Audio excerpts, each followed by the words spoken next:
It is time for us to chat to Paul Kilgannon. His new book is out, Journaling to be the Best You Can Be in Sport. Paul is a sports coach working with teenage athletes at local hurling club in Carnmore in Galway, as well as being a coaching consultant. We spoke to Paul last summer as part of our Future of Sport series, and delighted to say that he's here with us. He's also the creator of the Carver Coaching Framework. Paul, how are you getting on this morning? Good, lads. Thanks. Happy to be here. Yeah, well, look, Merry Christmas and a Happy New Year in advance. Now, people are probably thinking, Paul, about what they can do in the new year, and you've been writing about the benefits of, journaling, keeping accountable to what you want to achieve in a week, and also, I guess, making time to actually sit down and plan things out. Yeah, I think, I suppose, throughout my adult life, I've been trying to help athletes and coaches find the best way and to provide resources for athletes to achieve their best. And I've often found that everyone wants to be good and everyone wants to win, but it's knowing how to do it and the best ways to do it and providing the supports and resources is the challenge. So I have long espoused the value of journaling for improved sporting performance. And I wrote a book last year, Be the Best You Can Be in Sport, which provided a lot of the information that you might need. But I think there's a missing piece there in the ability to process that information and to figure out what it means to you and how you want to represent yourself in sport and in the various elements of preparation in sport. So what I tried to do was produce a resource for them so that they could journal and reflect and I suppose be introspective on certain elements that will drive performance, and then provide, I suppose, a framework or, I suppose, a process where they can be true to that and learn as they go. So that's what I try to do. I was reading about Dan Carter speaking about this on a podcast recently too, and he was making the point that he took this up as part of his career as a rugby player, and it's something that he's carried into life after sport too. And he said that one of the great benefits that he found from actually journaling what he was doing and what he wanted to achieve and reflecting on maybe, good and bad points during the week is that he wouldn't then just cruise from day to day. Like, he even plans his days off now in life beyond sport because he feels it's important to actually sit down, work out what he wants to achieve, give himself a bit of thanks for what he achieves along the way, and also to chart the learnings and maybe things he wasn't expecting along the way too. He's found it valuable even beyond sport to do this. Yeah, I suppose there's a phrase I think I've heard before, getting better at getting better is a phrase, and you'll find even the research will tell us this. All the high performers, they're better at plan, do, review, and they're better at being really clear in how they want to behave. So giving themselves that space, I think in that podcast he said he takes a half an hour on a Sunday to plan out his week ahead, and he's very clear on his purpose when he was a player, so he's really clear to be a great All Black, and he was I think I was listening to the same podcast. He was very clear on his personal truths. I think a personal truth he had was good enough isn't good enough, be the best. And how that shaped his behaviours thereafter. He talked about, the realisation of his purpose was to be a great All Black, and that drove all his behaviours thereafter. And that's, I suppose, the power of journaling. It gives you that time to sit down, ask yourself deep questions, draw your personal truths, draw clarity, and from that insight, then drive informed actions and maybe figure out who you need to get to help you, certain things like that, so you actually get better at getting better in a very systematic, structured way. And excellence is quite rare. So it's rare for people to do this, and sometimes I write books called Be the Best You Can Be in Sport, not be average or whatever, So there is a cost, but it's definitely worth it. I would believe we spend an awful lot of time training and preparing. And I think there seems to be a huge gap in, we'll say, delivering their potential for all the inputs, and I think this is part of that gap. The honesty that a player has to show to actually find that driving force as well. We keep Barry on a couple of weeks ago talking about his work with Keith Earls, and he was saying it took a couple of meetings with Keith to work out exactly what he wants to achieve. And then that one singular goal that Keith Earls wanted to achieve, he wanted to be the Irish Players Player of the Year the next season, and that was going to be his one driving goal. So every little small incremental thing that he did along the way was to try and be the best Irish rugby player for the next season. But he said at the start that was something that he had to work with Keith for a while, was to work out what the actual driving force was. Because for an athlete, they might have various different things that they want to achieve. It might be to try and get Munster to a trophy. It might be to try and get Ireland to win something. It might be to get in the team, to not make mistakes. it probably takes a little bit of introspective thought to work out exactly what the player is driving for here.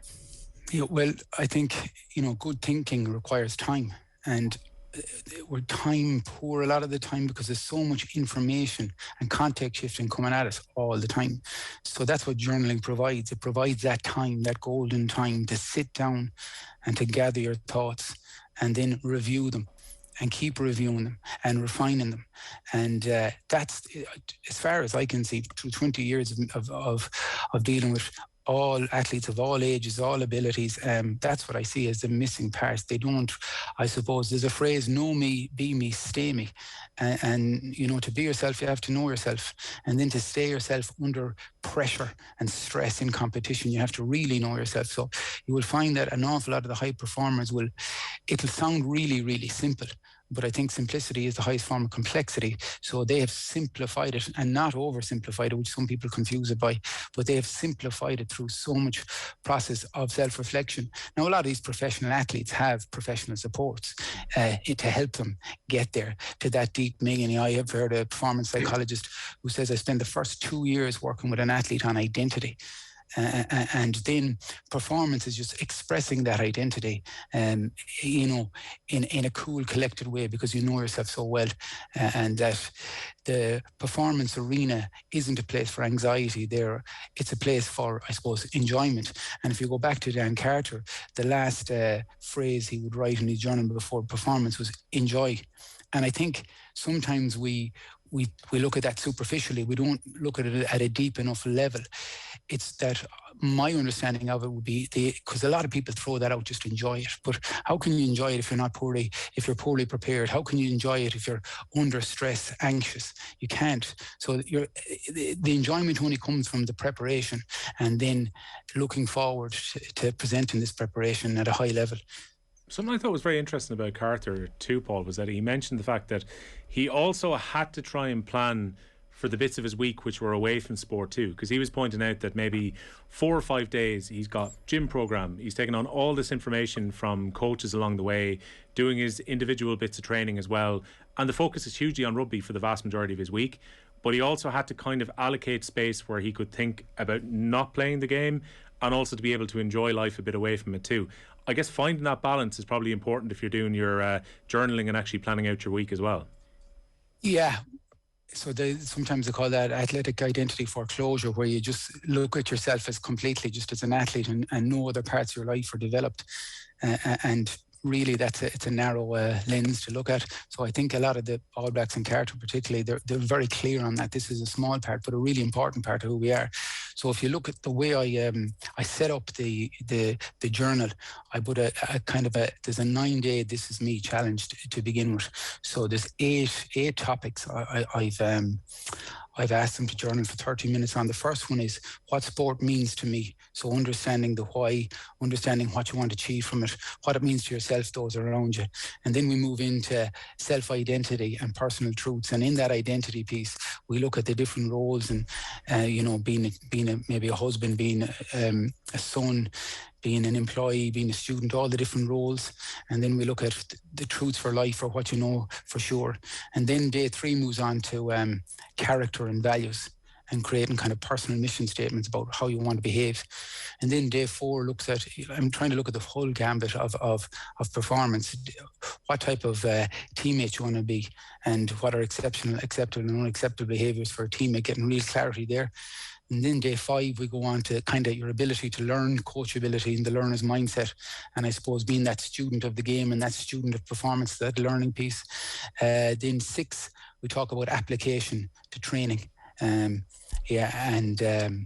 I think on day 7, then we talk about time and energy management, planning out is how you're spending your time and your energy true to your values and your identity. Are you putting all your time into one area and not enough into developing the other areas, the more rounded athlete? And then day 8, I look at excellence, success and commitment, and defining them things for themselves.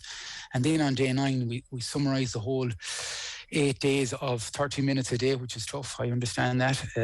I don't apologize for that. On the 9th day, then they come up with a This Is Me summary, which summarizes the the 8 previous days. And then the next 21 days in the journal are how can we deliver or work towards that. So the Sunday is 30 minutes of planning. Then the weekdays are morning and evening journaling. And then the Saturday is a reflection piece. And all the time we're setting goals and we're metric tracking in the 21 days. So how much time am I actually spending on things that are important to my life outside of sport? And because to be applying yourself, we need intensity, and it's very hard to sustain intensity if we don't get away from things. So what I've tried to do in the journal is create that kind of a framework or a structure or a process for the athletes to really build out the behaviours that can drive, I suppose, informed action and self-reflection and learning as they go. Yeah, well, there's a lot of self-reflection and introspection probably required along the way over the 4 weeks or so that they're going to be journaling here initially, if they follow along your path. Is this something that's actually accessible to all athletes, or the vast majority of athletes, though, if they sit down and actually give the time to it? Can this be achieved by pretty much anyone in sport? Yeah, I think it requires discipline, you see. And I suppose there's a phrase there, everybody wants to win, but not everybody wants to prepare in order to be good enough to win or be prepared enough to win. So there is that self-discipline piece.